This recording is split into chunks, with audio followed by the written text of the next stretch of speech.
Alrighty, so it's time to do the review of the Western Conference game that happened yesterday on Decision Day. And just like the Eastern Conference game, there was definitely goals that was scored in the Western Conference game on Decision Day. Although one team that hoped that they would have scored more goals so that they can, of course, get a win on Decision Day is none other than LAFC. And the first game I'm going to be talking about is none other than the national televised game between LAFC versus the Portland Timbers. And in many ways, this was a complete carbon copy of the last game that both of these teams met. And that this was a game that, once again, we saw the home team completely dominate throughout majority part of the game. But they weren't being very clinical in this game, and also at times being a little bit unlucky because LAFC actually struck the post 3 times in this one. But as we get to the latter part of this game, you just kind of feel like the longer this is going to stay 1-0,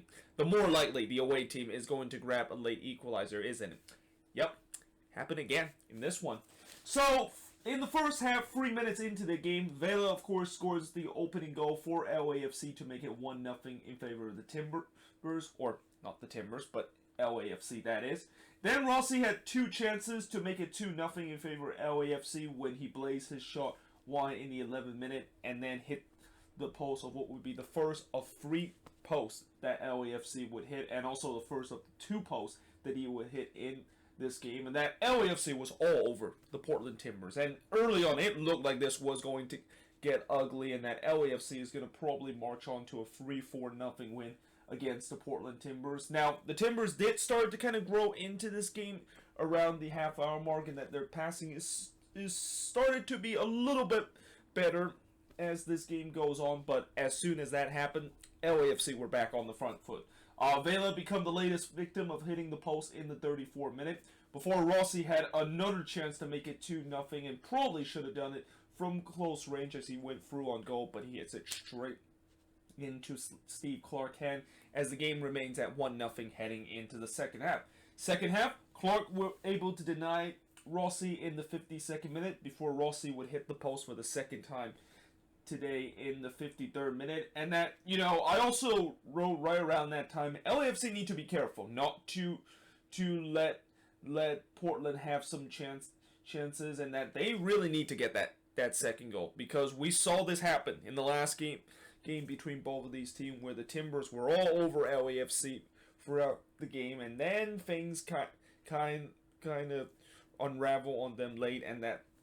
the away team started to get some chances, and before we know it, they would eventually score a late equalizer. And we saw that once again happening right in the last 10 minutes of the game when Vermeer, who has been relatively quiet in this game, had to make a big save to rob Valeri, who went through on goal. Then he would rob Jimmy Chara at the back post in the 86th minute to preserve this 1-0 lead. But as the time winds down and as we head into stoppage time, Villafania scores from Valeri and Polo to tie the game up at 1 apiece. And yeah, like I said, it is deja vu all over again with the way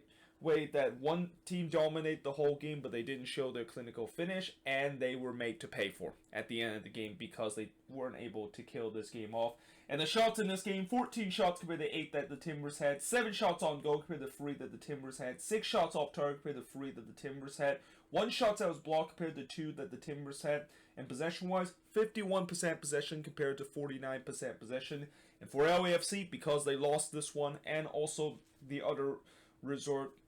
didn't really go in favor of them, they have now slid all the way down to the 7th seed, which you know what that means. They're going to be playing against the Seattle Sounders in the first round. And you talk about deja vu all over again, it's happening again. We saw this happen in the MLS's back tournament, where it is such an unfortunate incident that both of these teams have to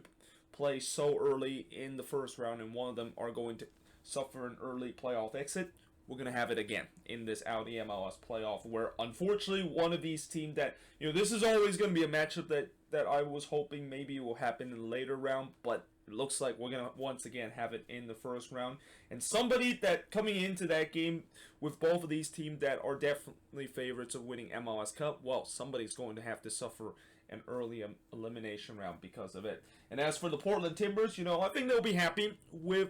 this draw, even though they weren't able to get the number 1 seed. And knowing the fact that they didn't play Diego Chara in this game, and there's this weird kind of stats of when the Timbers don't have Diego Chara in the game, they have like won only 1 game out of the last 18, something like that. So they'll be happy the fact that they weren't able to drop all 3 points despite not having Diego Chara in this game. But yeah, they definitely need to be better heading into the playoffs, and that this performance that they had is not going to cut it if they do get into the playoffs. And those lucky moments of getting late goals is probably not going to happen all the time when you get into the playoffs. But moving on, in terms of the next match, is none other than the Snow Classico between RSL versus SKC. So whereas yesterday I talked about how Miami versus FC Cincinnati game was the Tropical Storm game, this was the Blizzard game between RSL versus Sporting KC. And I always love to see a game that is played in the snow. And I know some people hate to see it because usually if the snow gets too thick, you basically cannot see the action whatsoever. And also, when the snow does fall on the ground, that means the game is probably going to be a little bit slowed up because the ball is not going to roll on the ground with so much snow that is on the pitch. And at least for majority of the game, you can clearly see the ball literally just stopped every time when the ball is kind of tried to roll, like maybe about 10 to 15 feet. And some of the goals that we saw in this game, like the ball just literally stopped as soon as it hits into the back of the net. It didn't even kind of fly into the back of the net because of the snow. But yeah, I was kind of excited about this Snow Classico because the other reason why I love it is that we don't usually see a lot of MLS game that is played in the snow. So when it happens, it's definitely going to create some very interesting situation. Although, as I said, because of the fact that snow games sometimes does slow up the play a little bit, that was kind of the case in the first half, where there wasn't really a lot of chances for both of these teams. There was kind of a couple of half chances, and that both keeper was relatively quiet in the first half. Now, right on the stroke of halftime, Kyrie Shelton had a chance to give SKC a 1-0 lead as his deflected shot almost was deflected into the back of the net before an unlikely score for SKC would get the opening goal, as Ilie Sanchez would get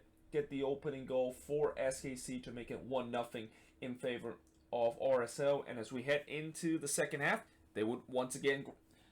score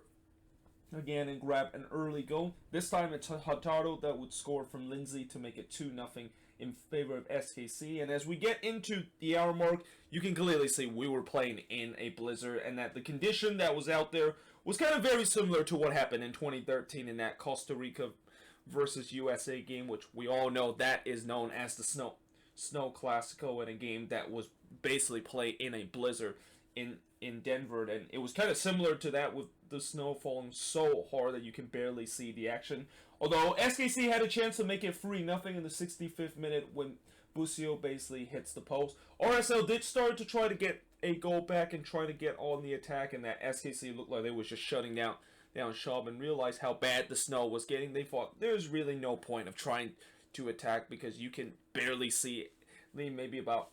the other side of the pitch. So yeah, in the end, that of course was the final action, as the final score in this game was a 2-0 win in favor of SKC. As the shots in this game, 12 shots compared to 9 that RSL had, 6 shots on goal compared to 3 that RSL has. Both teams had 4 shots off target, 2 shots that were blocked from both of these teams. And possession-wise, 55% possession compared to 45% possession that SKC had. And with this win, SKC basically grabbed the top seed, and I believe they also make some history in this game by completing the largest turnaround that any MLS team has ever done in the previous season. I mean, last season they finished 11th in the Western Conference. This season they finished 1st in the Western Conference. No other team has ever done that before. And I will say that in this season you might put a bit of an asterisk because of the fact that it's a shortened season, and the fact that when you look at the last 8 games that SKC have been playing, yeah, they have been playing some very easy games, and they've been playing pretty much 5 out of their last 8 opponents that actually did not make the playoffs in their last 8 games. But at the end of the day, you can only play what you could do, and they did a good job in terms of taking care of their business, and I think this 2-0 win will also give them confidence heading into the playoffs, where they're going to be playing against the Quakes. And as I said before with the Quakes, if I had to choose between Seattle, Portland, and SKC, and who exactly I want to choose in terms of playing the first round, I choose SKC because I think we have a better shot to beat SKC compared to other team. And this is no disrespect to SKC, but as I said, the easy schedule is going to be interesting to see. I'm interested to see what happened when they do actually play some really good opponent, and whether or not if that easy stretch that they had was just kind of a fluke, or kind of them just being a pretender, the fact that they're a good team, or the fact that this team is actually for real and actually can go deep heading into the Western Conference. And knowing the fact that the Quakes, with their chaotic way, does cause some trouble for SKC, I think that is also maybe the other reason why I think that's a much favorable matchup compared to the Seattle-Portland game that we might have to face in the first round. Because I know for a fact, if we play Seattle or Portland on the road, it's automatically a loss with the way that we really struggle play against those teams on the road. And at least against SKC, we do still have some chance to do so. But moving on, in terms of the next match, and speaking of Seattle and the San Jose Earthquakes, well, this game ends in a 4-1 win in favor of the Quakes, and this kind of makes me feel that I'm so glad that this was not the game to decide our playoff hold, because if this was the game that decided our playoff hold, yeah, this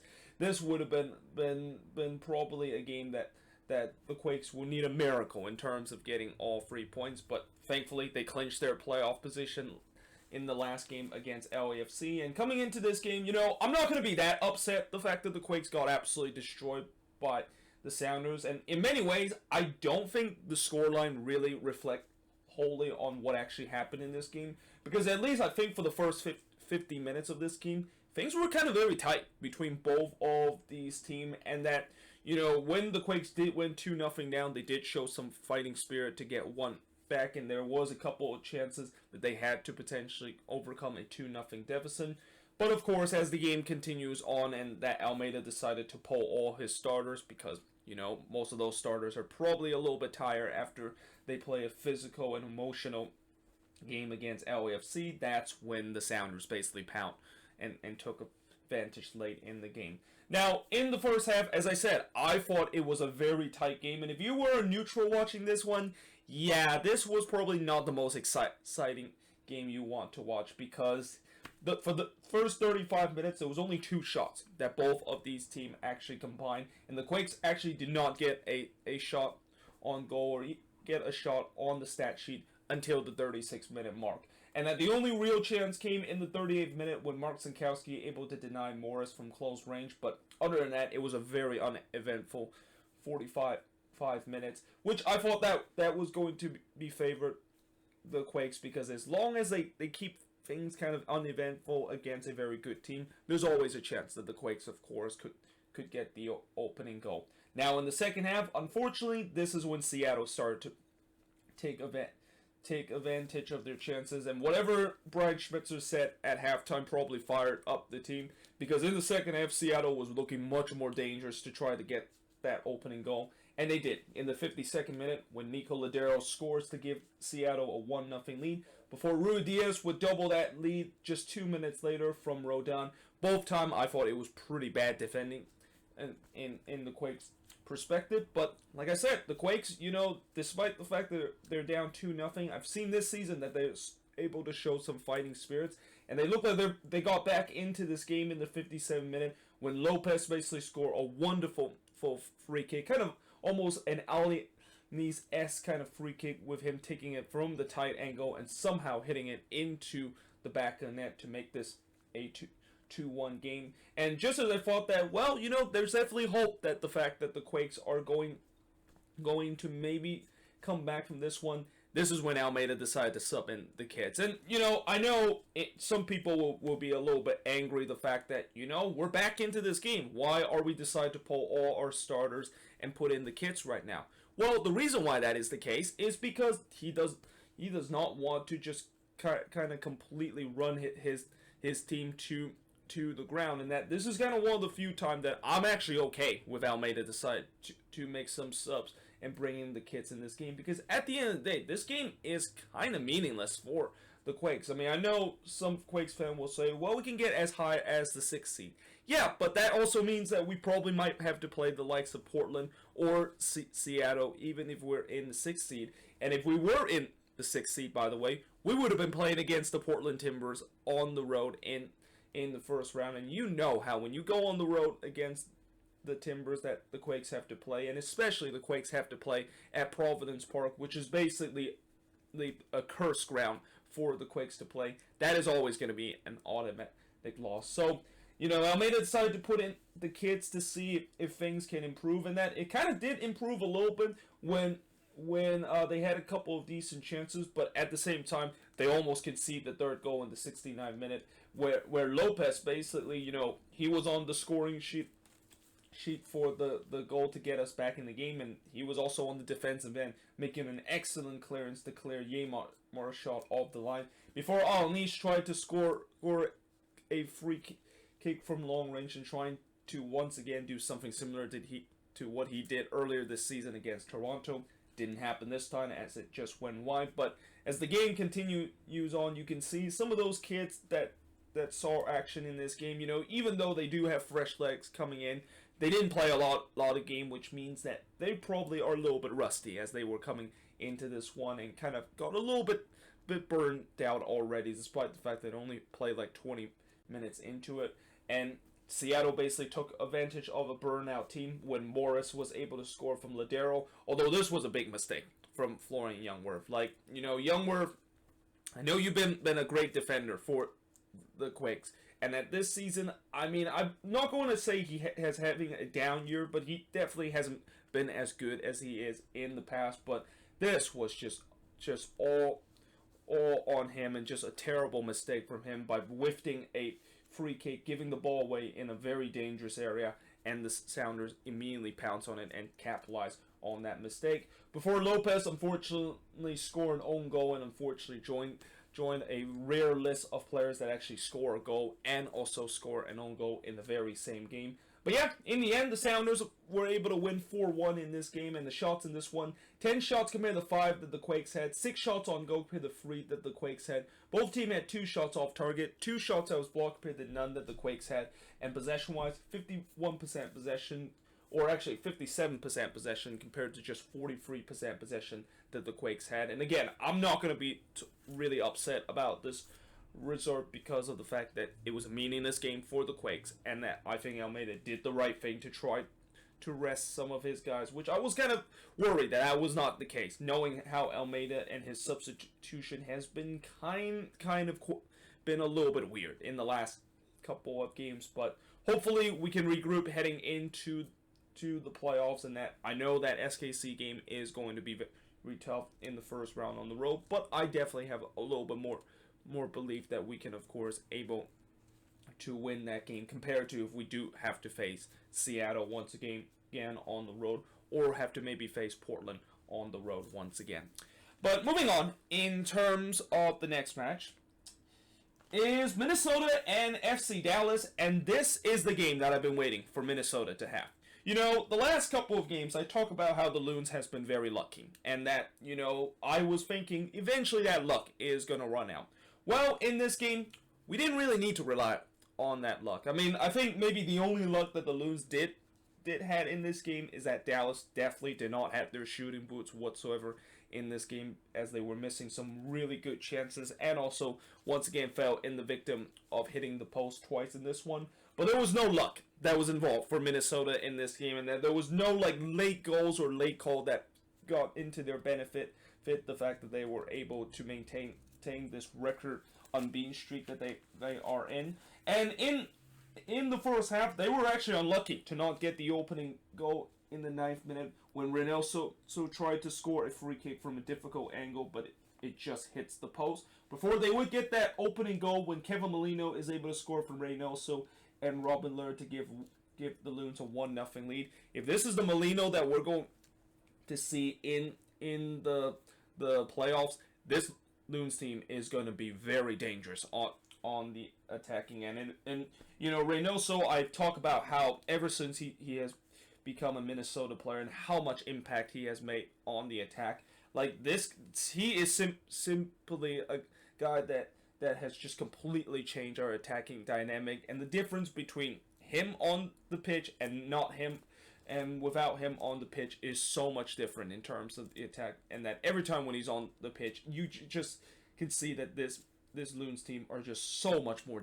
dangerous going forward on the attack compared to when he is not on the pitch, which also kind of makes me a little bit concerned because, yeah, you know how we've been having this injury crisis throughout the season? Yeah, if this guy goes down in the playoffs, then the Loons are pretty much screwed and probably are going to not make a deep playoff run. Now, in the 22nd minute, it looked like Dallas did get the equalizer after Barrios went through on goal, but Coleman with some last-ditch clearance off the line. And originally, I didn't think that ball was actually clear off the line in time, and I thought that ball actually went over the line. But they look at VAR to see whether or not exactly did that ball went over the line. They said no, and that I also saw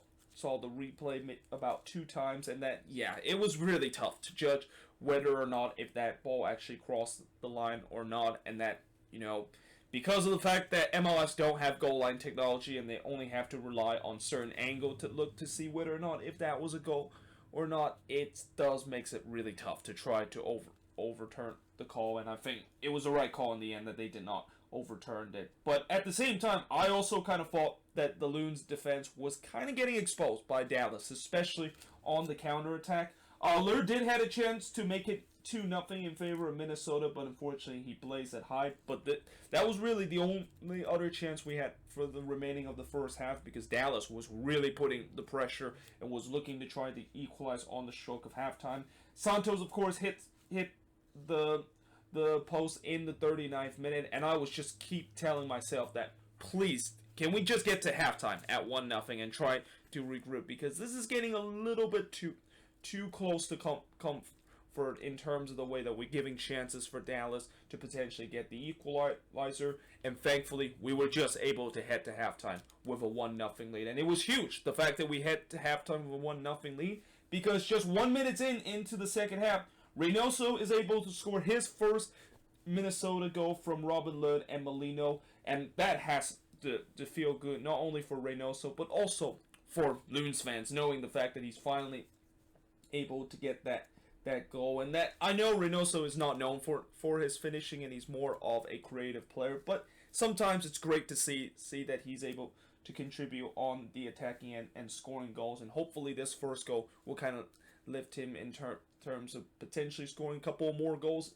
besides being that playmaker that he is. And that, I thought that goal also kind of deflated Dallas, because, you know, coming into the second half, since they had so much momentum at the latter part of the first half, I would think that they were going to continue to try to push for the equalizer. But I think that second goal really crushed their hope, and that Minnesota was really looking to try to get a third very soon, and that they almost did in the 59th minute when Jimmy Maurer was able to rob Molino, who actually went through on goal. Maurer then robbed Finley in the 73rd minute, and this was also kind of when I'm thinking, is this kind of the bad kind of finishing that is going to come back to Minnesota. And that Dallas, you know, they did try to at least try to maybe make this game interesting, and they almost made it interesting in the 75th minute when Holland's head would hit the post for the second time he would hit the post, and that's the second time that Dallas, of course, hit the post in this game. But thankfully, in the 80th minute, Molino pretty much just shut any chances of Dallas potentially making this game interesting when he scored from none other than Reynoso and Lod to make it 3-0 in this game. Dane Sinclair did have to rob Holland's head late in the game, as his shot just went, or actually his shot did not went wide here, but he had to rob Holland's heads from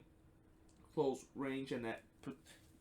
that trying to preserve a clean sheet in this game, which ultimately he was able to do that, as the Loons walk off with a 3-0 win against FC Dallas. Shots in this game, 26 shots compared to 10 that FC Dallas had, or actually no, 20 shots that Minnesota has compared to 10 that Dallas had. 9 shots on goal compared to 4 that Dallas had. 7 shots off target compared to 9 that Dallas had. 4 shots that was blocked compared to 3 that Dallas had. And possession-wise, 53% possession compared to 47% possession that FC Dallas had. And again, there's no doubt that this was a win that I've been looking for the Loons to have for a very long time. And this win definitely gave me a little bit more confident heading into the playoffs, where despite the fact that I know when we get into the playoffs we're still going to be very shorthanded and lose a couple of key guys to international duty, but at least this is just a sign saying that, despite the fact that this team is as depleted as it is, they still are able to get wins at the end of the day, and that I'm definitely feeling a little bit more confident now than what it was just a couple of days ago of us just getting very lucky to get points at home, or even just get things over the line. But that being said, moving on into the next match. Now, Minnesota was supposed to play FC Dallas once again, and it looked like we were on verge of the rematch in the first round because Dallas was in that 5th seed. But then at the very last minute, Minnesota opponent in the first round of the playoff basically changed because Colorado got a late winner in this one. And even though this was kind of a meaningless game and that Colorado doesn't really need to win this one to really improve their chances in terms of making the playoffs, this is kind of another game that I think is kind of similar to what I said about Orlando versus Nashville, where Nashville, they don't really need to win this game, even though they had that small hopes of potentially avoiding in the play-in round, which ultimately that small hope pretty much was gone with the Red Bulls winning. But I thought that Nashville was going to have a lot of confidence because of them scoring a late goal and able to get all 3 points on the road. Well, that can be said the same with the Colorado Rapids, who have now won 3 in a row as they're heading into the playoffs, and definitely one of the hottest team heading into the playoffs right now. Now, in the first half, let's just ignore what happened in the first half, because let's face it, that was a relatively boring first half, kind of almost right on point of the first half we saw in the Seattle versus Quakes game, where nothing really happened, and there was just only a couple of half chances, but no clear-cut chances from either team, and both goalkeepers pretty much can just have a nap in the first half with the way that nothing really happens at all. So we move on into the second half, where we finally got the opening goal in the 61st minute, when Jonas Namli was able to score the first goal for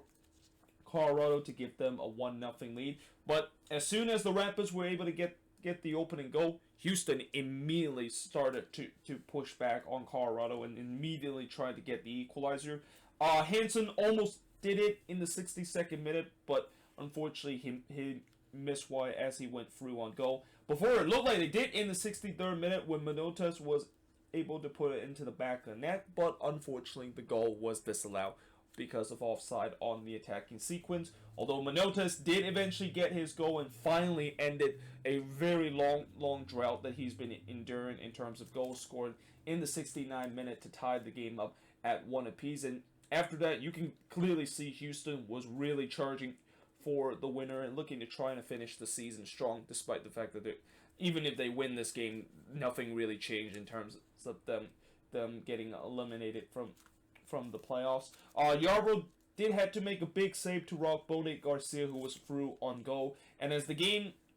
winds down, it looked like this was going to end in a 1-1 draw. Colorado scored a goal against the run of play, and it would be Rubio that scores from Bassett to give Colorado a 2-1 win. And that, of course, is the final score in this game, as the shots in this game, 18 shots compared to 12 that the Rapids had. Both teams had 6 shots on goal, 6 shots off target compared to 4 that the Rapids had, 6 shots that was blocked compared to 2 that the Rapids had, and possession-wise, 49% possession compared to 51% possession. And as I said, this Rapids team, they look like a rejuvenated team right now, and this is why I'm kind of very frustrated, the fact that Colorado score at the very last minute, because now Minnesota is going to have to face this red-hot Rapids team, where, yes, I know the Loons did beat the Rapids just 10 days ago, but let's face it, that game was one of the many lucky games that Minnesota has, and the winner of that goal wasn't actually scored by a Minnesota player, and it was by a Rapids player. And there's no doubt that between that time to how the Rapids have won three in a row, they definitely are not the same team that when we played them just 10 days ago. And that is, I expect there's going to be a big challenge that Minnesota is going to have to overcome in the hands of the Colorado Rapids, and that it's not going to be easy. But I coming into this game, I'm still going to keep my careful optimism. The fact that Minnesota is going to get the job done, and hopefully they can avenge for what they did last season, where last season they had a home game against the Galaxy and looked like they were the favorites coming into that one, and then they lost that game. Hopefully it doesn't happen once again in this one, but if they are looking to try to avoid that to happen, they have to face a red-hot Colorado team that, I'm going to say that they are probably the dark horse in this league right now, with the way that not only they're on a hot streak, but they have the fresher legs, and they don't since they have played the fewest game heading into the playoffs, they don't have to suffer that tear and wear, and haven't had a lot of injury crisis because of that, and compared to other teams that have played a lot of games so far this season. But finally, moving on into the last game on this board, is none other than the Sad Derby, and probably the most irrelevant game of this decision day. But despite the fact that it was kind of irrelevant, we did see some goals in this game, which is always a plus. I mean, I was hoping this one doesn't end in a 0-0 and that it would just be a very forgettable game. But yeah, this was also a game where you can clearly see one team are still very pissed off because of the fact that they missed the playoffs just because of the points per game system. Although at the end of the day, if we don't go to a points per game system, I don't think Vancouver would have made it either way. So I don't think they really have anything to complain about, even though they probably will say that the points per game kind of robbed them a chance to make the playoffs. But they kind of took that anger out of the Galaxy, who looked like they were dead and buried in this game, and they just want to end this miserable season that they had. But early on, they did have a chance in the 10th minute, but Evan Bush was able to easily save Yoni Gonzalez's shot from the far post. Before Dahome had a chance from long range, but unfortunately he just missed it wide. And the opening goal came in the 24th minute when Cavallini is able to score from Gutierrez and Talbot to give Vancouver a 1-0 lead. Cavallini almost doubled that lead in the 27th minute, but unfortunately he couldn't put away the header that he did earlier in this game. Before Araujo would basically give his marching order, and they actually look at VAR to see whether or not if this was Verfi or red. It was. He of course was giving him his marching order, and that the Galaxy was down to 10 men, and Vancouver wasted no time to cash in that advantage, as Monteros were able to score from Adnan and Nowinski to give Vancouver a 2-0 lead heading into halftime. Second half, Vancouver had a chance to make it 3-0 when Bingham was able to rob Talbot a chance to get that third goal, and at that point, Vancouver was completely in control of this game, and they were on top of their game. Although the Galaxy did start to kind of come back a little bit in the 70th minute. Bush did rob Chicharito on the free kick, and this was a wonderful save, and probably in nomination of save of the, or going to be nominated for save of the week, with the way that Chicharito looked to hit this free kick perfectly, but Bush with just some full stretch reflexes to deny him from the free kick. Before Christian unfortunately hits the post in the 79th minute, and as the time of course wind down for both of these teams in terms of their season, Vancouver basically finished the season the strongest and pretty much put the icing on the cake of what hopefully they feel like they have made progress in terms of their rebuild by scoring in the 91st minute from Montero, Dahome, and Gutierrez to make it 3-0. And yeah, that of course was the final score in this game, as the shots in this game, 16 shots compared to 12 that the Galaxy had. Both teams had 6 shots on goal, 8 shots off target compared to 1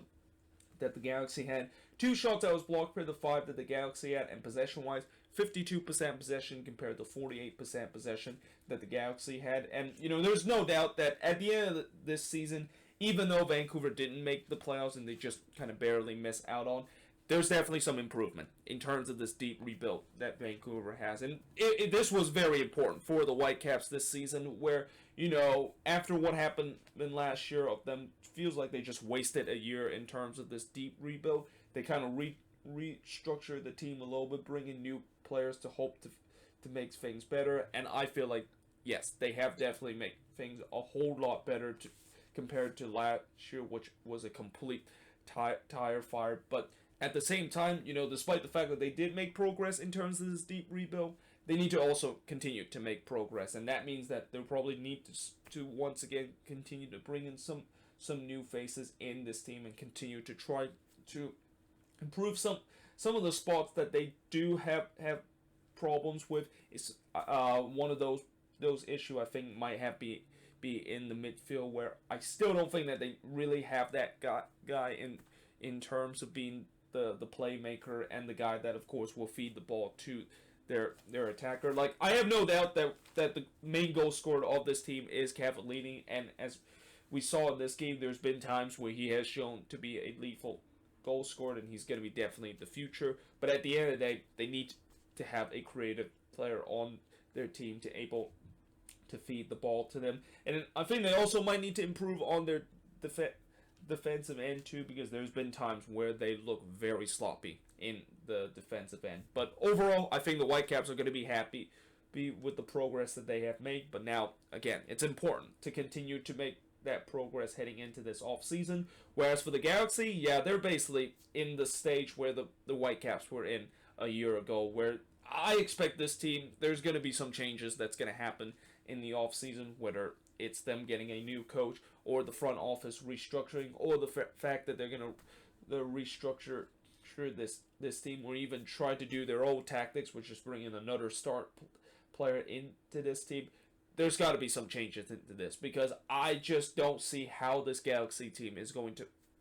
compete and look anything better next season if they're not going to try to make some move in the offseason and trying to improve the squad. And there's no doubt that I think they're going to do that because they have the money to do it. But what is going to be interesting is, are they going to bring in the right players? Because throughout these last couple of years, they have not bring the right players into this team. And when you don't bring the right players, even if you're spending money, it doesn't really matter. Like, if you cannot construct a decent squad to be competitive in this league, then there's definitely going to be some serious question you have to ask in terms of the front office. And that there's no doubt that I think this offseason there's going to be some reshuffle that needs to be done in terms of this Galaxy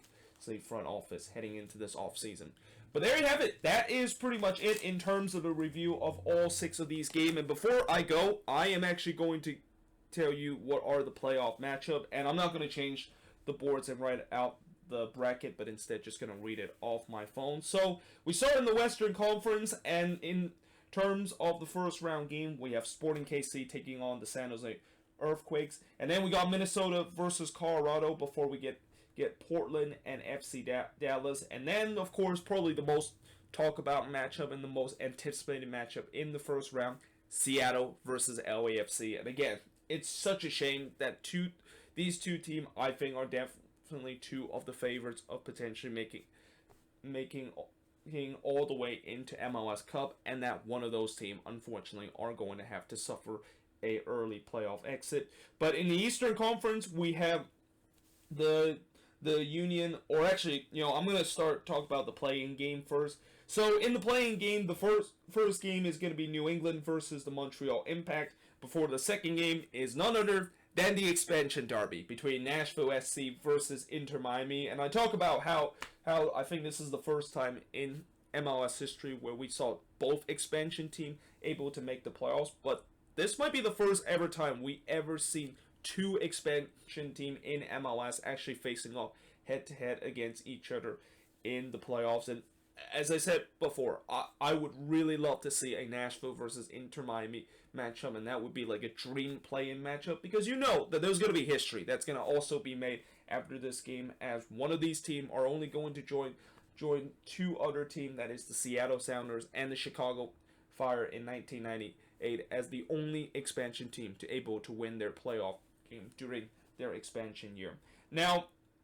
in terms of round 1, we got the Union, of course, will be playing the lower seed in the play-in game. Before we got Orlando versus NYCFC, Columbus versus the New York Red Bulls. That should be a very interesting matchup since both of these teams always tends to meet in the playoffs. Before, you got Toronto playing against whoever is the highest seed in the play-in winner, and I'm pretty sure Toronto is really hoping they're not facing Nashville in the play-in round, because if they're facing Nashville in the play-in round, boy oh boy, I would be concerned if you're TFC, knowing as I mentioned, Nashville, they're another team that I consider themselves a really dark horse, and it's one of those teams you definitely do not want to face when playoff time is going to begin. But yeah, there you have it. That is pretty much the bracket and the playoff matchup for the first round. And I am going to do the bracket, although I'll probably wait until probably around the 18th or 19th of November to do the bracket, because it's going to be 11 days before the playoffs actually begin because of international break, and I don't want to do the bracket right now because in case if there's something that pops up during this timeline, and God forbid, hopefully it's not injuries or COVID related issue, then I don't want to make the bracket right now because of that. And also during this time, this is also the time where I'm gonna start making some playoff related videos, and also start doing my moving forward series in terms of these 8 teams that unfortunately did not make the playoffs, and looking at what went wrong, what went right, and most importantly, moving forward heading into the next season of what exactly they need to do to try to get themselves back into playoff contention. But until then, hope you guys enjoyed this video. If you do, make sure you guys leave a like, smash the subscribe button, and yeah, I of course will see you guys next time.